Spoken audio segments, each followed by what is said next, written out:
आज हमारे fascia Kundla ground में विश्व आदिवासी दिवस के इस पर्व पर हमारे आदिवासी क्षेत्र विस्तार से SC, ST, OBC, minority, general समुदाय के भी हो और हमारे इस क्षेत्र विस्तार में रहने वाले तमाम जाति धर्म के लोगों को हम हमारे इस आदिवासी परिवार कुंडला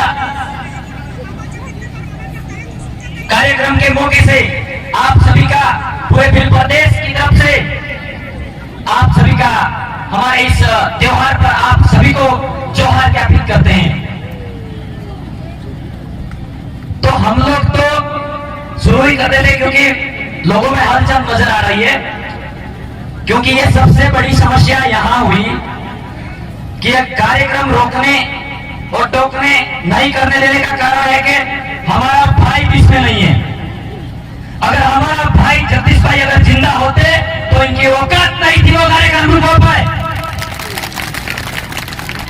हम मानते हैं, हम शासन प्रशासन की इज्जत करते हैं। हमारे इस कार्यक्रम में पधारे तमाम पुलिस कर्मचारी, शासन प्रशासन में जुड़े हुए लोगों को तहे दिल से जोहार, क्योंकि इस आदिवासी क्षेत्र में विस्तार में रहने वाले हमारे पुरखों ने आज से नहीं, आपकी 10वीं शताब्दी से, 11वीं शताब्दी से, 15वीं शताब्दी से, यानी कि इस धरती में प्रकृति पर मानव प्रादुर्भाव का विकास हुआ, उस समय से अगर आदिवासी ने किसी भी जाति धर्म का विरोध नहीं किया, किसी भी जाति धर्म को ऊंचा नीचा नहीं बताया, जाति धर्म जो ऊपर उठकर काम किया है हमारे आदिवासियों ने, वो सभी को बचाने का काम किया है, सभी को संरक्षण देने का काम किया है। मैं हमारे यहाँ के जनप्रतिनिधियों को, यहाँ के क्षेत्र विस्तार के तमाम बैठे लोगों को कहना चाहता हूँ, क्या वन संरक्षण अधिनियम पारित होने से जंगल बच सकते हैं क्या? हमारे जो पुरखों की व्यवस्था थी, संविधान प्रदत्त, जो हमारे पुरखों का जो 244(13)(3) का अनुसूचित क्षेत्र में रहने वाले लोगों को विधि का बल प्राप्त है, तो हमारे वाले लोग कस्टमरी लॉ सिस्टम को अपनाते थे। यानी कि अगर कोई जंगल को काटना, बढ़ाना और रक्षा करना हमारे पुरखे किया करते थे, बाकी दूसरी कोई कौम नहीं करती थी। हम सभी कौमों की इज्जत करते हैं, लेकिन जंगल बचाए हैं आदिवासियों ने बचाए। कोई किसानी, खेती, मजदूरी, दिन दिहाड़ी भी कर रहा है तो आदिवासी कर रहा है, सबका पेट पालने का काम कर रहा है। उस आदमी के साथ में नुकसान करोगे तो तू प्रकृति किसी को नहीं छोड़ेगी। मैं खुले मन से कहना चाहता हूँ, आज को एक करने का प्रयास करेंगे, हमारे समाज को सामाजिक एकीकरण में एक करने का प्रयास करेंगे। हमारा समाज अगर अलग दृष्टिकोण में जा रहा है, उसको शिक्षा के दृष्टिकोण में, वैज्ञानिक दृष्टिकोण में हमारा समाज प्रगति करे, उत्थान करे, आगे बढ़े, ये बात हम समझाना चाह रहे हैं। तो हम समाज को सही जानकारी देना चाह रहे हैं, भाई तुम्हारे संस्था वालों को तुम्हें क्या दिक्कत है? भाई सभी संस्था चला रही है, हमारे आदिवासियों का स्वशासन लूट लिया, हमारे लोगों को चलाने वाली संस्था बन गई, हमारे वाले लोगों को अधिकार छीनने का काम कर रहे हैं। तो हमारे वाले पुरखे सभी का शरण देने का काम करते, सभी को बचाने का काम कर रहे थे। आपके जंगल बचेंगे, वो भी व्यवस्था हमारे पुरखों के पास में थी।